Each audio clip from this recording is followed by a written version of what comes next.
कुंडलिकावरती हरी विठ्ठल श्री ज्ञानदेव तुकाराम पंढरीनाथ भगवान की जय। नवनाथ महाराज की जय। श्री गणेशाय नमः। श्री माता पिताभ्यो नमः। मने महाराजा एकादश वर्षात माते लोटली मातमरात माझार गुरुनाथ अस्ताचळी पातलासे। कथेचं अनुसंधान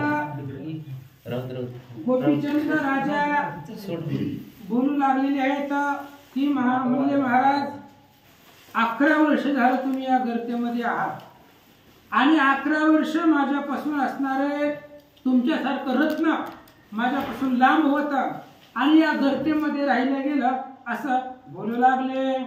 मित्र कुमिदिनी दिनवाणी उरूर पाहे जय सीताराणी की मम बाळकाची जननी गेली कोठे कळेना। वनामध्ये हरिण पाडसापासून दूर व्हावं आणि ती हरिण त्या ठिकाणी पाडसासाठी शोधावं, तिला जसं अंतःकरणामध्ये हुरहुर वाटावी तशा पद्धतीने तुम्ही माझ्यापासून खूप लांब गेलात, तशी तळमळ अंतःकरणाला वाटू लागली असं सांगू लागले।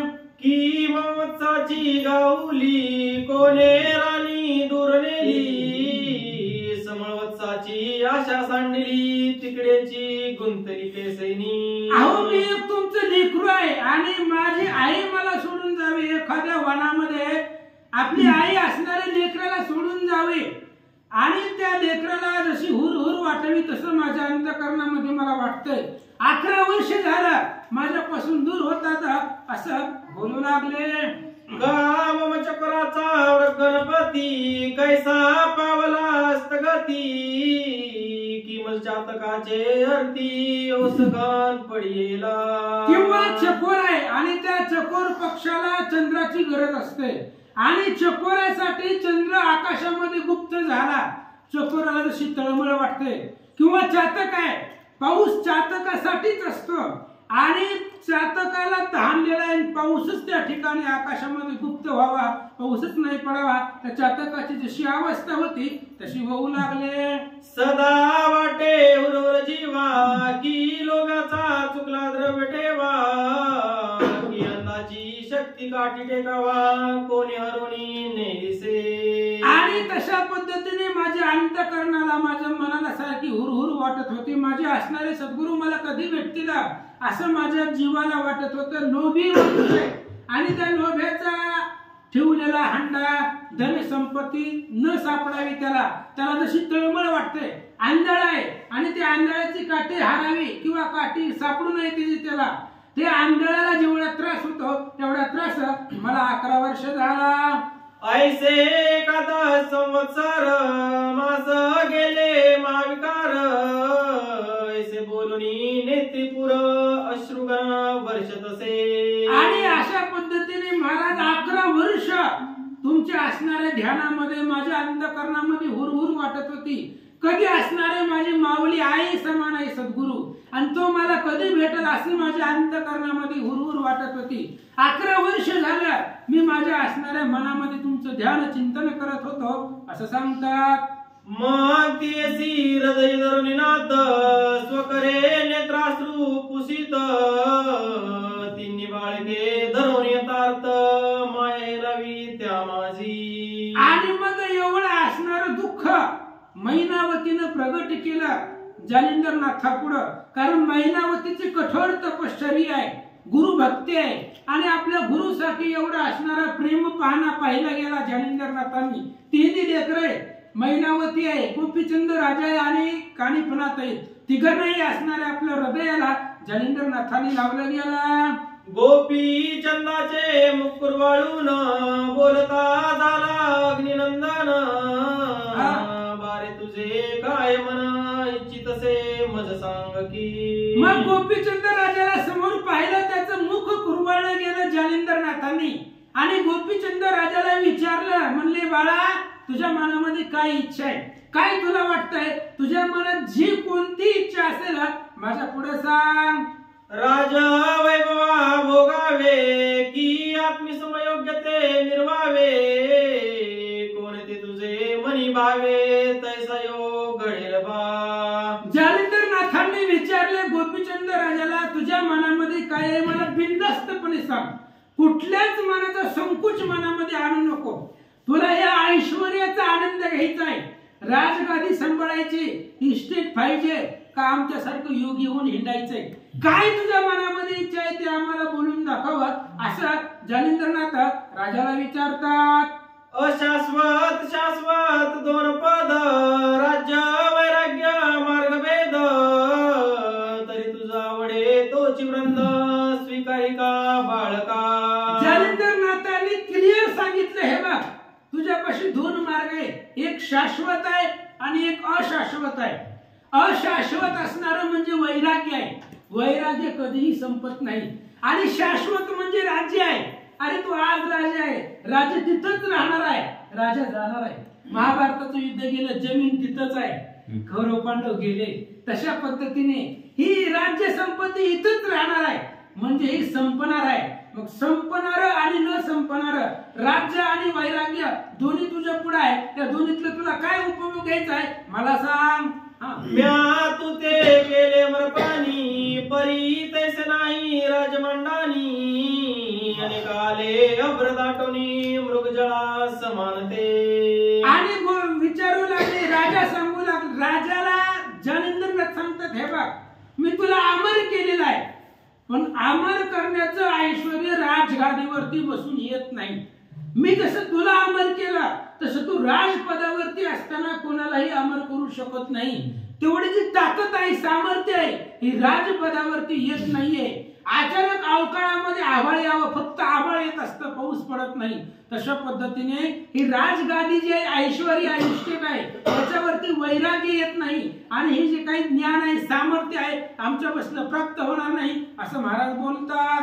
बारे संपत्ती अमर कैसी, तेही आटे काळ वेळेसी, दिसती तुके वैभवासी, नाशिवंत आहे बारे. अरे सगळं संपणार आहे, ही सगळं जेवढं जेवढं दिसतंय, लटिका व्यवहार सर्व हा संसार जेवढं जेवढं तुला दिसतंय ना तेवढं संपणार आहे. अरे इस्टेट धन संपत्ती, धन मिळवूनही कोट्यानु कोटी, संगेन ये रे लंगोटी, काही सुद्धा सोबतीला येत नाही. त्याच्यामुळं बघ सगळं संपणार आहे. तुला जे राजगादी आहे, इस्टेट आहे, पोरं बाळ लेकरं नातूही पुढे सगळं संपणार आहे.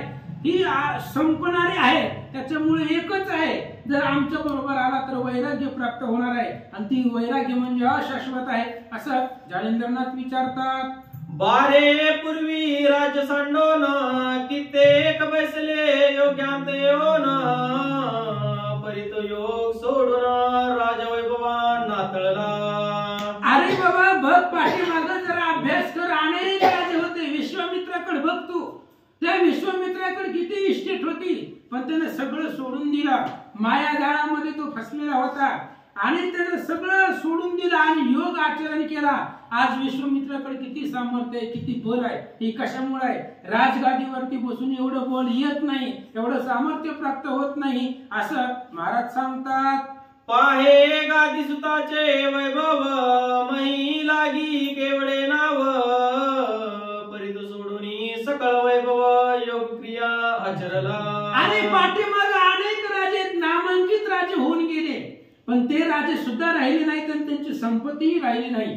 तुला उदाहरण द्यायचं म्हणलं तरी विश्वामित्राचं देतो. नाव लौकिक आहे जगामध्ये, पण त्यांनी सुद्धा राज ऐश्वर्य सोडलं, योग आचरण केला, आणि योग आचरण केल्यामुळे आजही विश्वामित्राचं नाव अमर आहे, असं जालिंद्रनाथ सांगतात.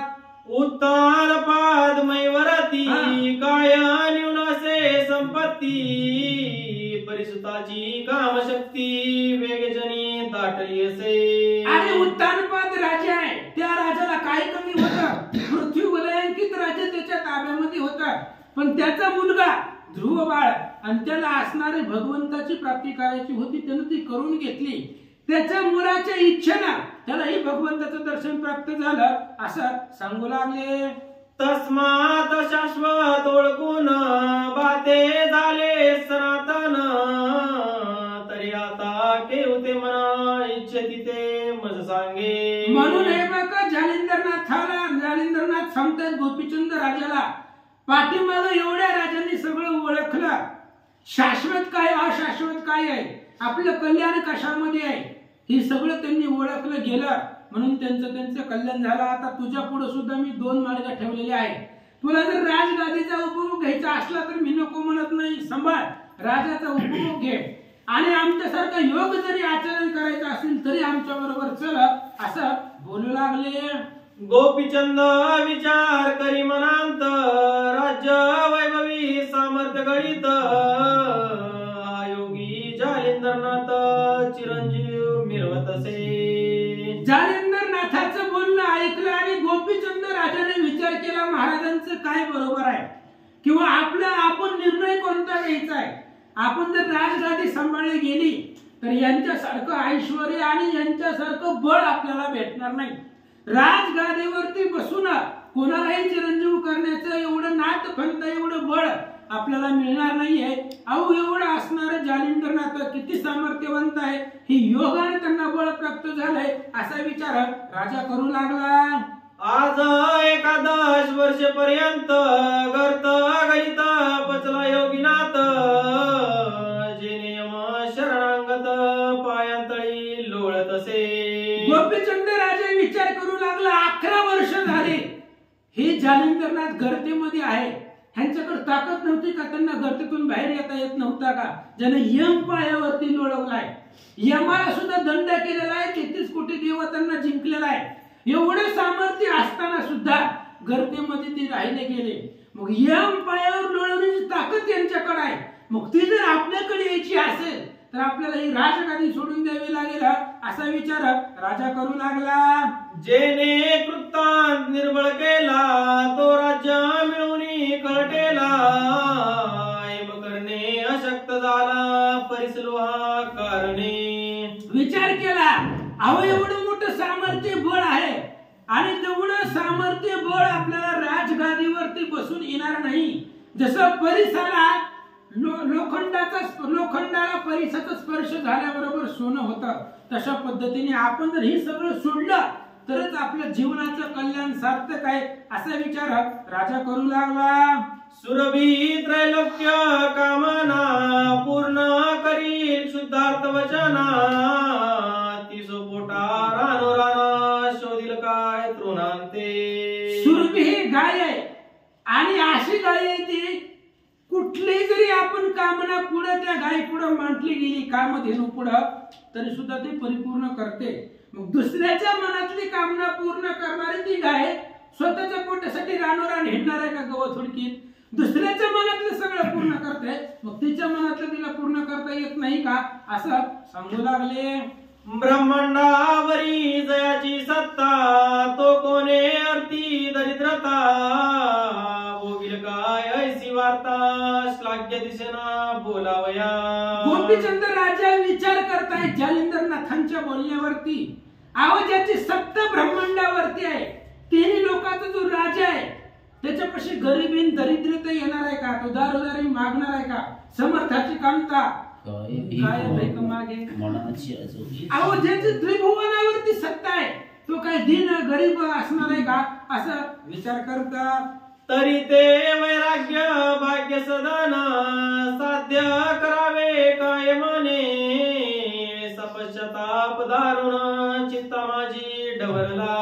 मग गोपीचंद राजाने विचार केला, या नाथांकडे जेवढं बळ आहे तेवढं आपल्याला प्राप्त झालं पाहिजे आणि ती होईल, त्याच्यासाठी आपण वैराग्य धारण केलं पाहिजे आणि सगळे इस्टेट राजगादी हे सगळं सोडून, धनाची लालसा सोडून आपण या योग्याच्या पाठीमागे यांच्या बरोबर योग घेऊन पृथ्वी तलावरती तीर्थ केली पाहिजे. असं जर केलं तर यांच्या बरोबरीचं बळ आपल्याला येईल, असा विचार मनामध्ये करतात. मग म्हणे गुरु महाराज, इंद्रनी अग्नी होता सज्ज, ते विधानाची तैसे विराजे, पावका स्पर्श झालिया. आणि मग लगेचच असणारे बोलायला सुरुवात केली. इंधन आहे, खाली अग्नी लागलेला आहे आणि वरती त्या ठिकाणी कुठलाही पदार्थ ठेवला आणि अग्नीचा स्पर्श झाल्याबरोबर ते पदार्थ तळला जातो. तशा पद्धतीने गोपीचंद राजाचा स्पर्श झाला, त्यांनी हृदयाला लावलं, त्यांचे अमृताचे बोल ऐकले गेले आणि गोपीचंद राजाच्या मनामध्ये परिवर्तन झालं. तरी आता सरते पुरते, आपल्या समान करामात,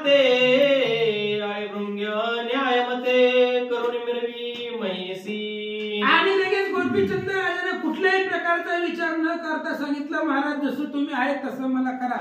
आपल्या समान करीती तत्काळ. जसं तुम्ही आहे का तसं मला करा आणि तुमच्या बरोबरच तुमच्या एवढेच बळ मला प्राप्त होईल. जसं तुम्ही आहात तसं आपल्यामध्ये मला मिसळून घ्या असं बोलू लागले. ऐकोनी दृढोत्तर वचन श्री गुरु स्वकराते उचलोन पृष्ठितापटी वाचे वचन गाजी गाजी म्हणतसे. आणि असं गोपीचंद राजा बोलला आणि जालिंदरनाथाच्या चरणावरती त्यांनी मस्तक ठेवलं, नमस्कार केला. जालिंदरनाथाला आनंद वाटला. दोन्ही हाताने राजाला धरलं, उचललं, त्यांच्या असणाऱ्या पाठीवरती थाप टाकली. काय म्हणतात? मग वरदहस्त स्पर्शोनी मौळी सकळ देहाते कृपेने हाळी करणे ओपुनी मंत्रावळी सोनात मार्गी मिरवेल्या. आणि लगेच पाठीवरती थाप टाकली, डोक्यावरती कृपा हस्त ठेवला. जालिंदरनाथाने कृपेचा हस्त मस्तकावरती ठेवला गेला. कानामध्ये मंत्र सांगितला आणि आपला उपदेश देऊन जालिंदरनाथांचा शिष्य गोपीचंद राजाला बनवला. ऐसे होता अंगलिप्त मग दिसून आले. ऐसे होता अंगलिप्त मग दिसून आले शाश्वत काय माया दृश्य पदार्थ विनय चित्ती मिरविले. आणि ज्यावेळेस सद्गुरूचा हात डोक्यावरती पडला गेला, गुरुचा कृपेचा हस्त मस्तकावरती पडला, त्यावेळेस जे जे दिसत ते नाशिवंत वाटू लागलं. जे जे पुढे दिसणार आहे ते सगळं संपणार आहे. एक ना एक दिवस त्याचा नाश होणार आहे अशी प्रचिती राजाला आली. मग वटतरुचे दुग्ध काढून जटावळी राजनंदन त्रिसट कौपीन परिधानून कर्णी मुद्रा परिधानी. लगेच राजयोग सोडला गेला. जे काही राजाची कपडे वस्त्र अलंकार दागदागिने किती ऐश्वर्य गोपीचंद राजाचं पाठीमागच्या अध्यायामध्ये आपण ऐकलंय. 30-40 तर त्याच्या ऐश्वर्याचंच वर्णन आहे. आणि एवढं ऐश्वर्य सगळं सोडून दिलं. मग वडाच्या झाडाचं असणारं दूध काढलं, आपल्या असणाऱ्या डोक्याच्या केसा जटा बांधल्या गेल्या आणि जे काही योग आहे म्हणजे वैराग्याचा वेश आहे ते वेश गोपीचंदाने धारण केला. शैली कंता परिधानोनी शिगिनाद वागाजवी भुवानी कुबडी पावडी कवळुनी पाणी नातपणी मिरविला. मग लगेचच असणाऱ्या त्या ठिकाणी शैली कंथा. श्री गणेशाय नमः, श्री सरस्वती नमः, श्री गुरुवे नमः, श्री रामचंद्राय नमः. भस्मधोळी कवळना कक्षेत आणि द्वितीय जोळी भिक्षात हात कळूनी नवनाथ जगा माझी मिळवलाय. मग गोपीचंद राजाने लगेच झोळी हातामध्ये घेतली, भस्म घेतला, आपल्या असणाऱ्या त्या ठिकाणी वेश धारण केला आणि भिक्षा मागण्यासाठी एक दुसरी जोडी हातामध्ये घेतली आणि भिक्षा मागण्यासाठी सज्ज झाले. हा वृत्तांत सकळ गावात अंतपुराधिक झाला सुत श्रुती होताची अपमित शोका सिंधू चाललाय. पण गोपीचंद राजा होता नगरीचा. हेलापट्टण नावाचं नगर आहे, त्या नगरीचा तो राजा होता. अंतपुरामध्ये स्त्रियांना, त्याच्या असणाऱ्या स्त्रियांना ही सगळी बातमी कळली की राजाने सगळं ऐश्वर्याचा त्याग केलेला आहे आणि एक योग्याच्या सांगण्यावरून किंवा त्याच्या ऐकण्यावरून स्वतः योग्याचा वेश धारण केलेला आहे आणि भिक्षा मागण्यासाठी तो राजा तयार झालेला आहे असं अंतपुरामध्ये स्त्रियांना कळलं.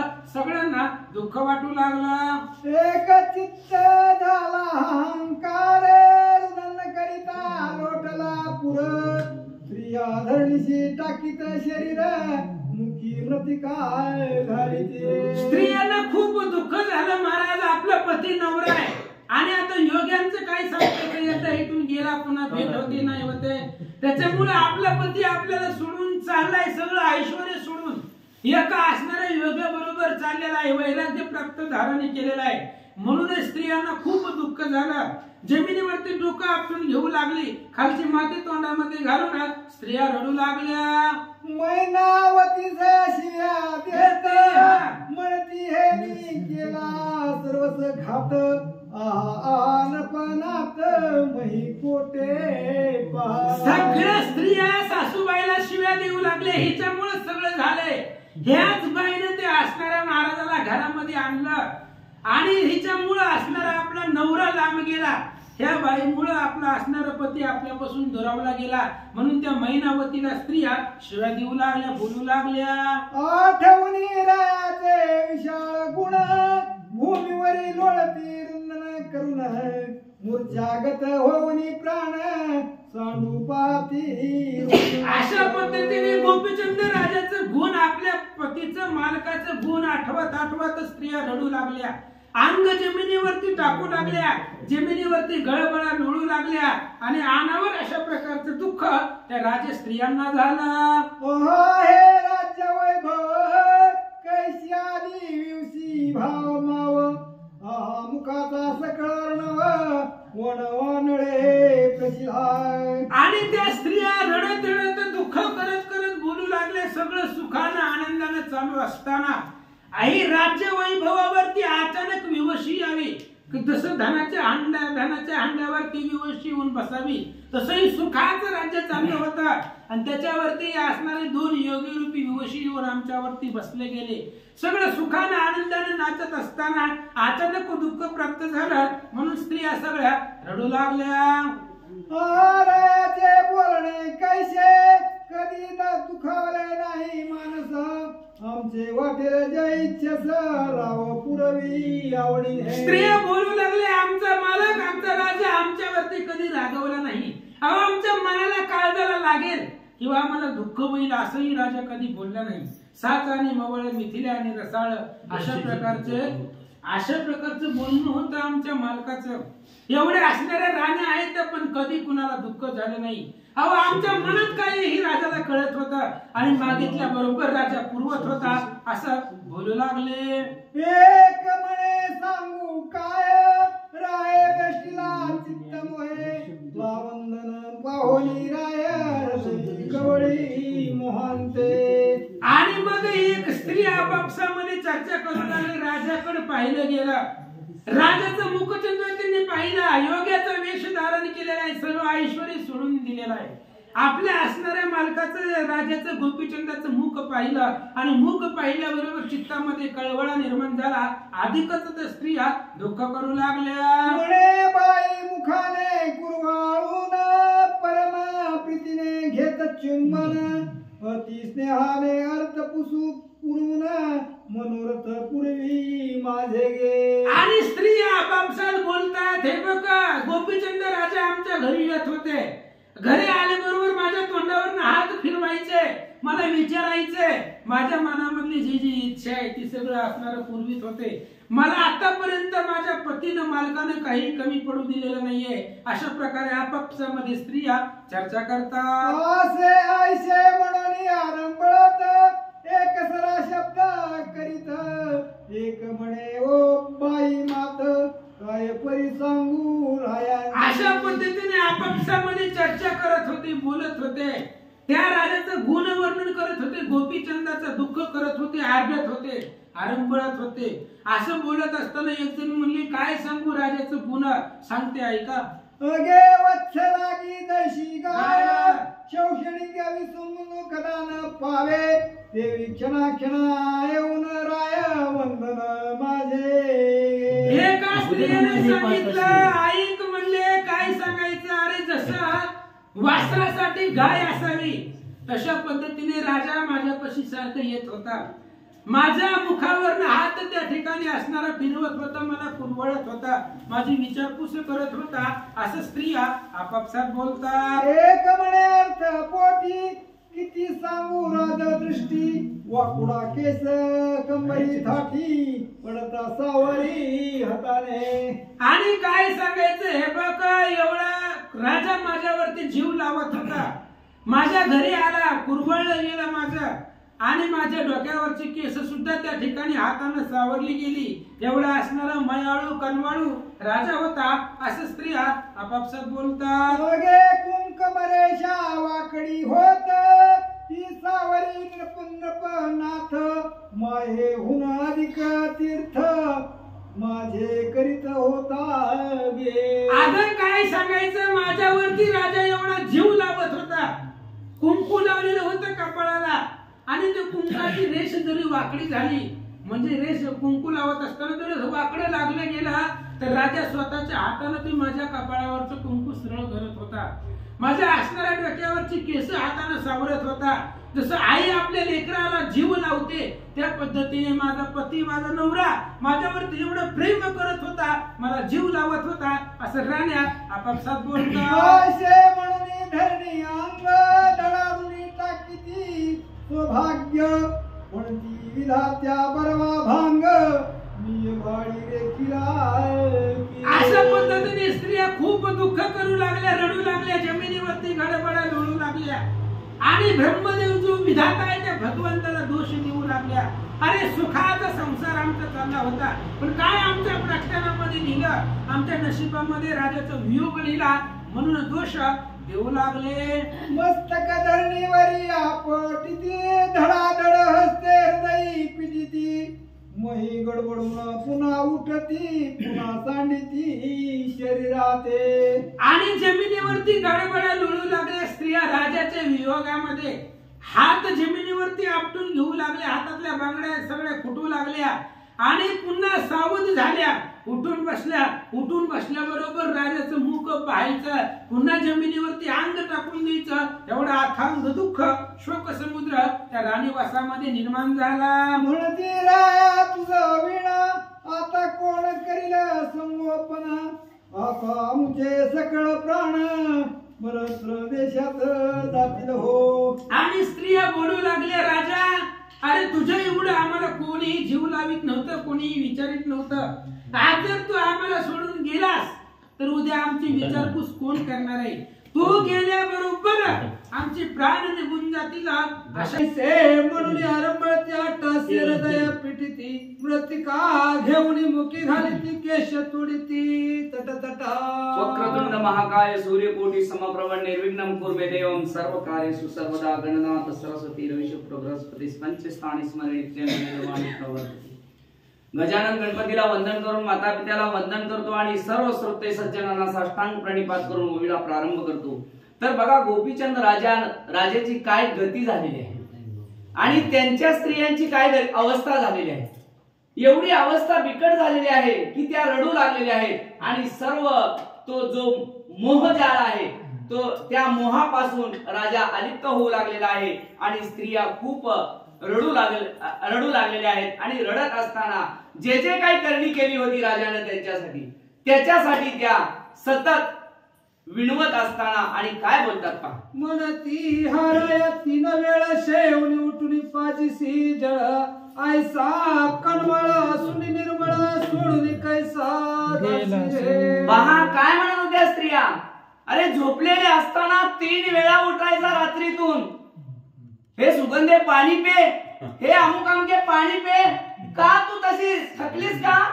पाणी पाजायचा 3 वेळा उठून आणि म्हणायचा की पाणी पे. आणि त्यावेळेस त्या स्त्रिया म्हणू लागल्या, अरे राजा तू एवढं आमच्यावर प्रेम केलं, अथांग सागराप्रमाणे प्रेम केलं आणि तू आता सोडून जात आहेस की काय? आणि हे कसं शक्य आहे? असो हाराया शेणी लिहिता उदर चापशी आपुल्या हाता रिक्ता लागता उठून तत्वता भोजन घालित होतासी. पहा ज्याप्रमाणे आईनं आपल्या मुलाचं पोट चापचावं आणि पोट जरा रिक्त दिसावं आणि मुलाला म्हणावं की बाळा तू जेवला नाही का, त्याप्रमाणे राजा करायचा. आपल्या पत्नीचं स्वतःच्या हातानं पोट चापचायचं आणि बघायचा तू जेवण केलं नाही राणी, तू उठ आणि 2 घास मुखामध्ये घे. एवढा राजा कणवाळू आणि कृपाळू आणि आता तू आम्हाला सोडून जात आहेस.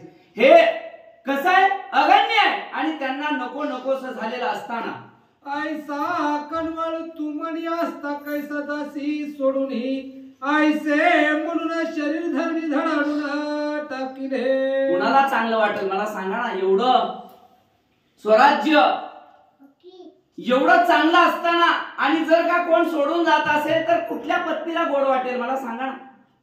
त्या पद्धतीनं सर्व पत्न्या त्या ठिकाणी रडू लागल्या, रडण करू लागल्या. हे राजा म्हणले आम्ही कुणाकडे बघायचं आणि तू सोडून आम्हाला चाललास, हे शक्य नाहीये. आणि ते केवळ जालिंदर नाथा म्हणून. जालिंदर नाथ म्हणजे काय साधा नाहीये. त्या नाथानं 11 वर्ष गर्तेमध्ये राहून म्हणजे हे सर्व कार्य केलेलं आहे आणि त्याच्या आईनं हा सर्व संसार होत्याचा नव्हता आणि करण्याचा ती प्रयत्न करत असताना असो मने रायाचे स्वरूप पाहताची पुरत असे कंदर्प तरी त्या स्वरूपाचा झाला लोप कोठे पाहू महाराजा. राण्या म्हणू लागल्या राजा एवढा सुंदर होता सुशील होता त्याचा मुखचंद्र बघितला तर आम्हाला सर्व मिळाल्यासारखं वाटायचं. सर्व गुण संपन्न होता कुठल्याही प्रकारची त्याच्यामध्ये उणीव नव्हती कमी बाजूच नव्हती हो. सर्व गुण संपन्न असलेला राजा आणि तो जर जात असेल तर काय वाटत असेल नाही का किती अवघड आहे आणि गहन आहे. हे एवढं चाललेलं अतिशय गहन आहे आणि गहनतेने जात असताना स्त्रियांना अतिशय दुःख आणि दुःखाच्या डोंगरामध्ये त्या सर्व त्या ठिकाणी स्थिर झालेला असताना एक मने नव्हे भरता प्रत्यक्ष होती आमची माता कैसी सांडूनी जातात आणि डळवाणी पडसा. पहा एक म्हणू लागली ते माझे पती नव्हते तर ते कोण होते आई आणि पिता होते. एवढं माझ्यावरती त्यांचं प्रेम होतं आणि हे प्रेम सांडून आणि जर का पती जात असेल तर कुठल्या पत्नीला योग्य वाटत असेल मामा सांगा शक्य आहे का. आणि आजकाल मारणाऱ्या नवरा जर जात असेल तर म्हणतील हे जा बाबा नकोय पण त्या भगवंताची लीला ती अनादी अनंत आहे. त्यावेळेला गोपीचंदाला कोण सोडायला तयार नव्हतं महाराज ऐका. आणि ती कथा त्यावेळी लिहिलेली आज आहे का सनातन आहे. सनातन हिंदू धर्म ज्याचा कोण अजूनपर्यंत ठाव ठिकाणा नसताना आणि वैष्णव माझे हे जगच वैष्णवमय त्याच्यामुळे आपल्याला आपल्या धर्माचा पुरावा द्यायची गरज नाही कुठंच वैष्णव आहे आणि म्हणून एवढं सांगत असताना त्या राजाचा कृपाळू कणवाळू राजा जात असताना सर्व स्त्रियांना रडू येत होतं. एक म्हणे माझी हरणी कैसी पाडस जात सोडूनी एक म्हणे माझी कृमिणी कृपा दृष्टी अवगत. आता म्हणणारच आहे ना एवढं प्रेम देऊन जर जायचं म्हटलं तर काय म्हणू लागल्या काय स्त्रिया हरणीचं पाडस आहे पाडस घरी ठेवलं ना हरणी कुठं चालली किंवा म्हणले वासराला ठेवून गाय कुठे आहे गाय हंबरडा पडून येणारच ना पण ही येणार नाही कारण अथांग कसं त्यांना रूप कसं घेतलं होतं जोग्याचं रूप घेतलं होतं. अलक्ष्य निरंजन भिक्षाम देवी माते सगळ्या झोळ्या बिळ्या सगळी कुबडी पावडी आणि कानामध्ये कुंडला घातली होती आणि ती जयेंद्रनाथानं त्याला हे केलं होतं त्याच्यामुळे येणं कठीण आहे आणि म्हणून स्त्रिया शोक करून त्या ठिकाणी रडू लागलेल्या असताना एक म्हणे मजमिनाचे जळ कैसे आटले अब्दीचे जळ दुःखारकाची झळळ सावेना हो माये. पहा काय म्हणू लागली म्हणली मी एक प्रकारे मासा होते आणि माझं पाणी सर्व आटून गेलं मी कुणाच्या भरोश्यावर जगायचं. पाण्याविणे मासा झोप घेतो कैसा पाण्याविना माशाला शक्य आहे का एकदा मासा काढायचा आणि पाण्याच्या बाहेर टाकायचा तो जिवंत राहील का नाही. त्याप्रमाणे त्या स्त्रियांना वाटू लागलं की ही माझी माय आहे आणि माय मला जर सोडून जात असेल तर आम्हाला जगणं हे अशक्य झालं. अशा स्त्रिया मोठमोठ्याने हंबरडा फोडून रडत असताना एका म्हणे माऊली माझी स्नेहाचा पाना पाजी योग काळनी चकुराजी कैशी झाली दैवाने. पहा हे दैवगती आहे प्रारब्धाचा भोग आहे हा कर्म आहे कर्मण्यवाधिकारस्य मा फलेषु कदाचन. कर्म करा परंतु फळाची अपेक्षा करू नका. त्या बाया फळाची अपेक्षा करत होत्या त्या स्त्रिया फळाची अपेक्षा करत होत्या. काय फळ पाहिजे होता की आपला पती आपल्यापासून दूर गेला नाही पाहिजे आणि आपल्याला राज्य भोगता आलं पाहिजे. सर्व गुण संपन्न राजा जर जात असेल तर त्यांना वाईट वाटणारच आहे की माझी आई कुठे जात आहे माझी हरणी जात आहे माझी गाय जात आहे पाडसाची. बघा किती उपमा देऊ लागल्या का स्वार्थ आहे त्या ठिकाणी एक प्रकारे स्वार्थ आहे आणि स्वार्थ जर साधायचा असेल तर एवढी माया जाल ते सगळं काही बोलावंच लागतं आणि जर स्वार्थ साधायचा नसेल तर बोलण्याची अपेक्षा नाहीये. सर्व काही त्या कुणावर सोडायचंय भगवंतावरती सोडायचंय. कर कटेवरी ठेवणी उभा विटेवरी तो वाट बघतोय अखंड तुमची भक्तांची वाट बघतोय. त्या पद्धतीने या स्त्रिया कुणाला जाऊ देऊ नयेत. गोपीचंदाला जाऊ नको म्हणतात. भगवंता तू आमचा भगवंत आहे, तू माझी माय आहे, तू माझा बाप आहे. आणि एवढं त्या रुदन करीत असताना एका म्हणे आमची पक्षिणी अंडजा समान पाळिले धरणी, आता चक्षुष्णे हे करणी कोण ओपिल ग्रासाते. पहा काय सांगू लागली, किती आम्हाला पक्काखाली घेतलं. म्हणजे अंडच्या प्रमाणे आमचा सांभाळ केला. अंड्यातून बाहेर येईपर्यंत तू चुचीमध्ये आणून घातलं आणि आता खायचं दिवस आलं तू चालले. बघा पक्षी जरी का अंगणी आले तर एकाच ठिकाणी थांबतात का? नाही थांबत. परंतु या स्त्रियांना काय वाटू लागलं की राजा गोपीचंद या ठिकाणी थांबावा आणि आपला संसार सुखाचा व्हावा. तर संसार सुखाचा आहे का? किती दुःख आहे, दरिद्रता आहे त्या संसारामध्ये. आणि म्हणून त्या गोपीचंदानं योग्याची साधना आणि त्या जालिंद्रनाथाकडून घेतली आणि तो जाऊ लागला. आणि जात असताना सर्व माझ्या माता भगिनी त्या ठिकाणी रडू लागलेल्या आहेत. एका म्हणे मदचाच का कारण भरतन होते अंबुद स्थान, परमा स्नेहाचे पाजिता जीवन आजीवस कैसा झाला गे. पहा चातक पक्षाला ज्याप्रमाणे पावसाची गरज आहे आणि तू चातकाप्रमाणे होता गोपीचंदा. आणि आता तू जर गेला तर आम्ही पाणी कुठून प्यायचं आणि जीवन कसं जगायचं. आणि जगायचंच कुणासाठी? जगायचंच कुणासाठी? तर हे गोपीचंदा तू जाऊ नको, तुला विनम्र अशी विनंती आहे. अशा सर्व स्त्रिया लढीवाळ बोलू लागल्या आणि डोळ्यातून नयनातून अश्रू वाहू लागले. आणि हंबरडा फोडत असताना ऐसे म्हणून आरंभळती एकमेकीचे गळा पडती, रडती पडती पुन्हा उठती आरंभळती आक्रोशे. बघा त्या ठिकाणी सवती होत्या, सवती मत्सर सोडला. त्यांनी सवती मत्सर सोडून दिला आणि एकमेकीच्या गळा पडू लागले. अगं तू तर समजव की तुझ्याच्यानं बघ ऐकलं तर ऐकायला बसला का तू ऐकणार आहे का? नाही. त्यानं जोग्याचा वेश धारण केला म्हणजे तो परब्रह्म होणार आहे, तो ब्रह्म होणार आहे. त्याच्यामुळे तो गेलाय आणि त्याच्यामुळे तो जाणार आहे. परंतु एकमेकीला सवती मत्सर सोडून बोलू लागल्या. अगं बघ तुझ्याच्यानं थांबला तर तेवढंच रात्रभर. आणि त्याप्रमाणे अशा त्या सर्व स्त्रिया लढीवाळ प्रेमापोटी त्या ठिकाणी रडत असताना ऐसा कंत अंतपुरात इकडे जालिंद्रनाथ, राया गोपीचंद सांगत तपलागी जाई का. पहा त्यावेळेला जालिंद्रनाथानं त्या अंतपुरामध्ये एवढी परीक्षा घ्यायचं असताना त्या जालिंद्रनाथानं सांगितलं त्या गोपीचंदाला, बाबा तू थांबला की परत अजून तुझं मन बदलल म्हणले. तुझ्या मनामध्ये जर खरंच परिपूर्ण तुझं मन झाले असेल तर तू काय कर आता म्हणले तपश्चर्येला जा. तपश्चर्येला जाण्यासाठी तुला या ठिकाणून 1 मिनिट न लागता या ठिकाणून निघून गेलं पाहिजे असं जालिंद्रनाथाने असणाऱ्या गोपीचंद राजाला त्या ठिकाणी सांगितल्याबरोबर परी राया ऐकमात सुरत्नपणाचा पाहो हेत, तुझ्या स्त्रिया 1800 भिक्षा मागे. पहा तरी सुद्धा जालिंद्रनाथाला त्याची परीक्षा घ्यायची होती की बाबा ह्या बायका आहेत त्याच्या 18,000 आहेत का? 1800 एवढ्या बायका आहेत त्याच्या 1800.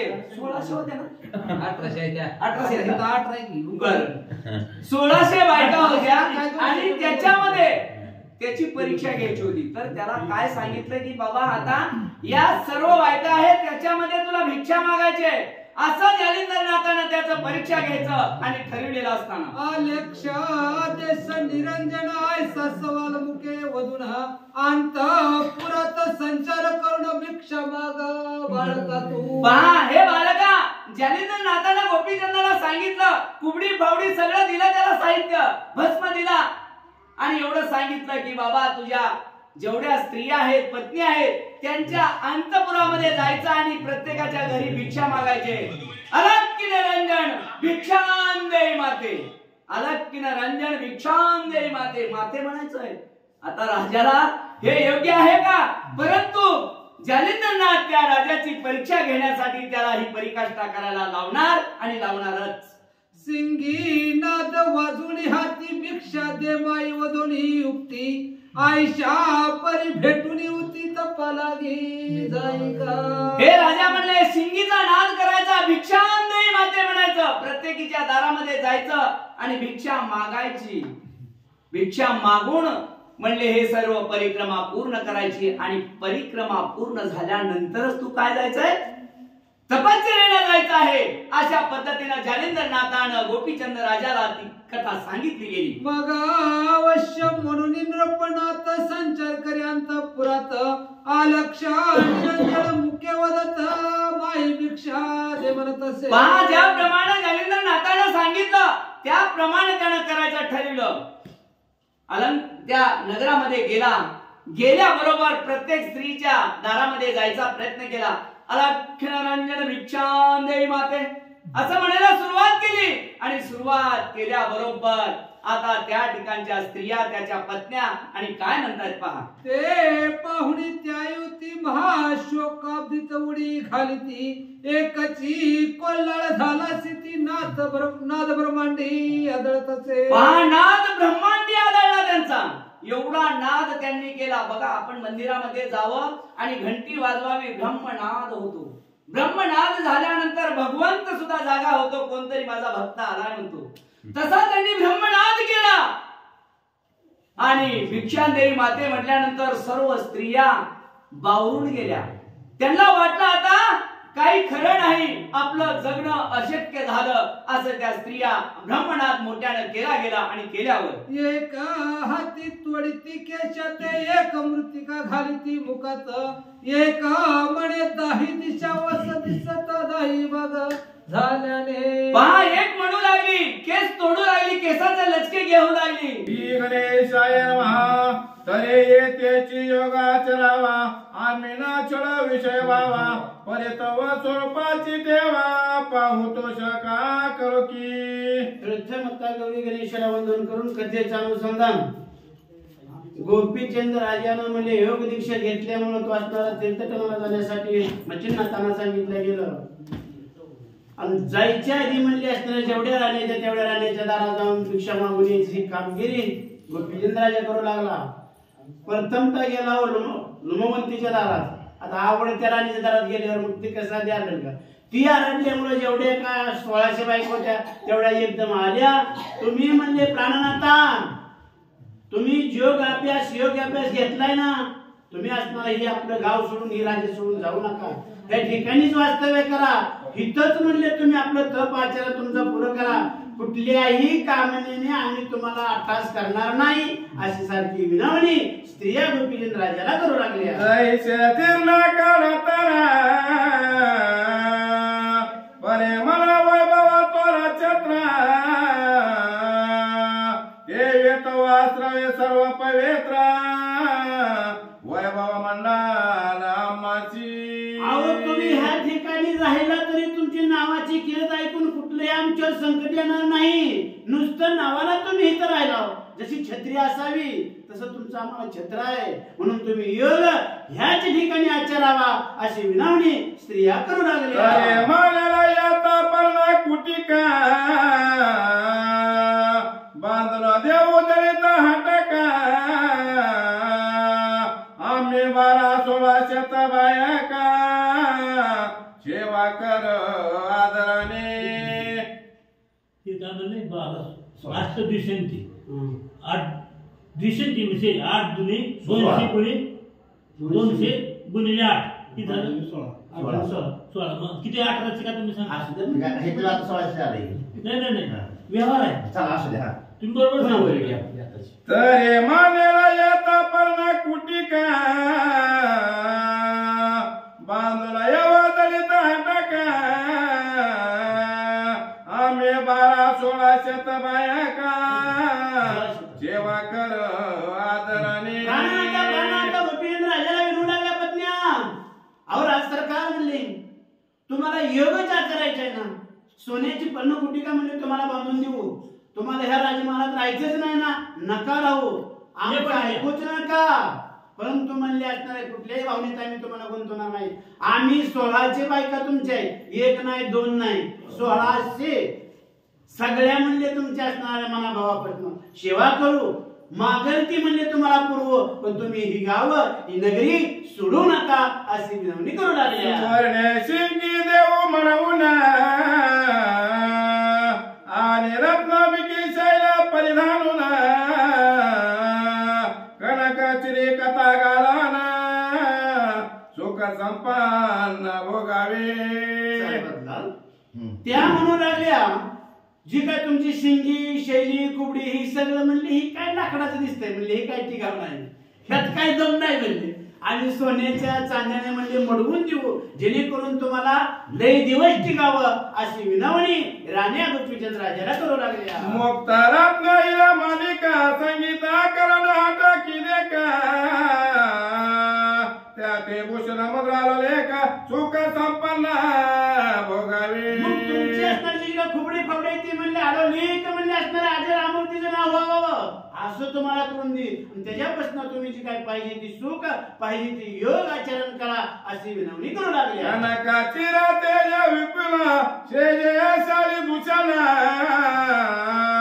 स्वीकाराचा नवग चाला हे सुख संपन्न भोगावे. सोन्यासारखी कुबडी फावडी म्हणले मुद्रिका सगळा म्हणले इंतजाम तुम्हाला करून देऊ, आणि जी काय तुम्हाला योग आचरायचं आहे ते आनंदानं तुम्ही ह्या ठिकाणी आचरण करावं असं वारंवार स्त्रिया विनवणी करू लागल्या. अहो चाल वाटलं हो तुमचं लागलं मोठं ऐकत सरळ घ्या आपलं. लोडाती साव्या मंचक सुगमा गादी तो शाती गुलमा तरी भस्मा सत्रिधीकरण सुख संपन्न भोगावे. अहो म्हणले असणार तुम्ही योग आचरण केला ही नगरी सोडून गेल्यावर जंगलात कुठे डोंगरावर मागा कुठेही पडावं लागेल म्हणले, तर इथं म्हणले असणारा सोन्याचा मंचक बनवून देऊ, आनंद असणारे पण ठिकाणी देऊ, आनंद तुम्ही उपभोग घ्या, तुमचा योग आचरण आनंद ह्या ठिकाणी करा असं सांगू लागल्या. सुख कठीण तेजुने सेवा सडसांना ग्रोथ दुग्ध दधी सेवना पक्का हे सुख संपन्न भोगावे. योग आचरणासाठी म्हणले बाहेर गेला तर म्हणले भिक्षा मागावं लागल, भिक्षा मागितल्यानंतर काही ताज साहेब काय काय कुणी शिळा तुकडा देईल, कुणी ताज देईल, कुणी गिटलेलं देईल तसली भिक्षा स्वीकारावी लागेल. तर असं नका भोगू म्हणले, या ठिकाणी तुम्ही जावा आणि पंचपाक्वानाचं जेवण तुम्हाला घालो, आनंदानं तुमचं योग आचरण होईल अशी विनवणी करू लागल्या. एकट सेवा त्याचे कानना दास दासी सेवक जना सेवा करती सोडो सोचरणा हे सुख संपन्न भोगावे. आज पत्र तुम्ही राज्य वैभव भोगलेला माणूस शेजारचा राजे म्हणले करभार आणून देत होत, आणि एकट्यानं जंगलात हिंडायचं म्हणल्यावर काय आहे का म्हणले सोबत का, मग हिथच राहावा. दास दासी पत्न्या सेवक प्रधानी सगळे म्हणले तुमची सेवा करतील, तुमच्या मनाला वाटल तसं तुम्ही योग आचरण करा असं वारंवार विनवणी स्त्रिया त्या ठिकाणी करू लागल्या. चंदना गरजा सुवासा मार्जना करो तवा देहासा तरी देकारो तृणासनाचा सुख संपन्न भोगावे. तुमचं रोज म्हणले आंघोळीचा बेत होईल, तुमच्या अंगाला चंदन लावल्या जाईल, सुवासिक मोती साबण लावला जाईल, सुवासिक अत्तरचं बोळ लावला असेल, हे करून तुम्ही योगाचरण होतं का नाही ना होत, पण ह्यांची आशा जेणेकरून भूल पाडायची ह्या ठिकाणी गोतवायचा असा प्रयत्न स्त्रिया करू लागल्या. हाती घोडे शिबिका सदना टाकुने कराला तीर्थाटना परे चालाल ते दुःख ते जुना हे सुख संपन्न भोगावे. सरकार प्राणनाथा म्हणले तुम्ही सहज राज्यकारभार बघायला लागला तर म्हणले घोड्यावर जायचा, हत्ती जायचा, पालखी जायचा, आणि आता वनवास म्हणजे असणार तीर्थयात्रा म्हणजे सगळं पायानं करायला लागल, पालखी नाही, हत्ती नाही, घोडा नाही, सेवक नाही, असला त्रास तुम्हाला भोगावा लागल आणि तुम्हाला ती सहन होणार नाही, त्रास होईल अशी विनवणी करू लागली. महाला चौकट संगीत रंगेता ते सोडून वेपना पडला धोकेता तरी ते जुने राहता हे सुख संपन्न भोगावे. संपन्न म्हणले इष्टदेव म्हणले आनंदानं म्हणले राजे भोगा ह्या ठिकाणी योगाचरण करा. अहो कुठल्याही गोष्टीचे तुम्हाला दुःख नाही, आणि तुम्ही जर जगनात आगमन केलं तर पायानं चालावं लागल, मिळेल ती खावं लागल, अंतरून ना पांघरून तसंच झोपावं लागल, असं वाईट दिवस तुम्हाला बघावं लागतील. तुम्ही जाऊ नका वारंवार विनवणी करू लागली. यात्राचा मरे प्रजांकेता तेजोन फिराला अरण्याचा एकटपणे तेजोने राहता हे सुख संपन्न भोगावे. तुमच्यावर छत्र धरणारा सेवक आहे, तुमचं असणारा प्रधान आहे, तुमचं सैनिक आहे, सगळ्याच्याला मुक्चाल आणि एकटंच म्हणले जंगलाच्या ठिकाणी आणवणी फिरचाल, असलं दुःख तुम्ही ओढवून घेऊ नका अशी विनवणी करू लागली. मगाक्षे खंजर मापत मला याने पदाचुराते कोमल पाने तरे तृंगा कोशरा शैल ते जोनी हे सुख संपन्न भोगावे. अहो कोमल सोन्यासारखं तुमचं असणारं पाय आहे, आणवणी कवच चाललं नाव आणि ती जोग आचारायचं म्हणलं चपल्या काढून चालू का आणि जोग होईल का? अहो इथं बरजरीत म्हणले असणार चपल्या कसलेल्या लाव, कसला ऐश्वर्य भोगलं, हे सगळ्याला लात मारून तुम्ही जंगलाच्या ठिकाणी आगमन करू नका विनवणी करू लागले. चंद्राने गजगामीने बोलते संवाद श्रवण सळवाने तरी याचा त्याग करोने हे सुख संपन्न भोगावे. एवढं का म्हणले, एवढं ही सगळं सुख आहे तुमचं, ही पीक आहे म्हणजे तुम्हाला जी जी तुम्ही करचाल त्याच्यापासून दुःखच आहे, तर ह्याचा त्याग तुम्ही करू नका, ह्याची अभिलेषा धरा जेणेकरून तुम्ही इथंच राहा. स्त्रिया म्हणणं मांडू लागल्या. आईशा स्त्रिया संवाद ते परे कोपा चढला रायाच्या चित्ती दूर हो लागणे म्हणून वक्ते धिक्कारिता तयांचे. राजानं खाली मान घालून ऐकून घ्यायचं तेव्हा घेतलं की संशील ऐकवर माणूस संशील दूर हो लंडनी म्हणून असणार तिकडल्या देशात शिवाय अशी बगडी वगळून स्वतःच्या बायकांनी दम देऊन राजा बोलू लागला. अरे त्यामुळे वेष्टूने बोलाता राया एकटे पडावे अरण्यात तुम्हा सवे बात चित कोण करीला महाराज. एवढा चौथावून गोपीचंद राजा अंगावर आला तर त्यांनी म्हणले तसंच निलटणार नाही हो प्राणाता, ही सगळं वैभव तुम्ही सोडून जाचाल आणि एकटंच अरण्यात म्हणजे दुःखाच्या डोहात पडचाल, तसं नका करू, वाटलंच तुम्ही हाना पण हितच राहावा अशी विनवणी करू लागली. ये रे मने अरण्य पोटी शिंगे सारंगे कर गोष्टे स्त्रिया म्हणती आसनात राहती वसन कैचे होते. जंगलाच्या ठिकाणी हित एक सेवक आहे, बायका आहेत म्हणजे सगळ्या गोष्टी गप्पा करायला. जंगलाच्या ठिकाणी तुम्हाला कोण मनोरंजन करावं, ही शिंगी शैली सोडली म्हणले, दोन्ही दुईकडे म्हणले माझ्या सगळ्या गोष्टी करशील, माझं हितभूत मला सांगशील असं म्हणले. गोपीनाथ राजा बोलल्यावर असणार तुमच्या ते किती दिवस टिकणार आहे त्या असं प्रश्न गोपीनाथ राजाला विचारला. म्हणे मही आसना अंबरा सारख्याचे ओढवाना स्त्रिया म्हणती शयनी कोणा निजला तुमच्या सांगाती. गोपीनाथ राजा सांगू लागला पृथ्वी म्हणजे आमचं आसन आणि आकाश म्हणजे आमचं पांघरून, एवढं सांगितलं तरी का बसावं की आणि म्हणले तुमच्या पैसे जवळ कोण झोपायचं. मग असणारा गोपीनाथ राजा काय सांगू लागला. म्हणे कुबडे पावडे शयना करतीला दोन्ही तळे स्त्रिया म्हणते शैला उडवडे कोणाने मारे सांगा. असं विचारल्यानंतर गोपीनाथ राजा म्हणले एका बाजूला शैली एका बाजूला कुबडी असं दुईकडे दोन म्हणले असणारे शयन करतील आणि माझं म्हणले असणारं दुःख सगळं वाटून असणाऱ्या ते शैली आणि कुबडी घेतील. ही सगळी माहिती राण्या असणाऱ्या सांगू लागल्या.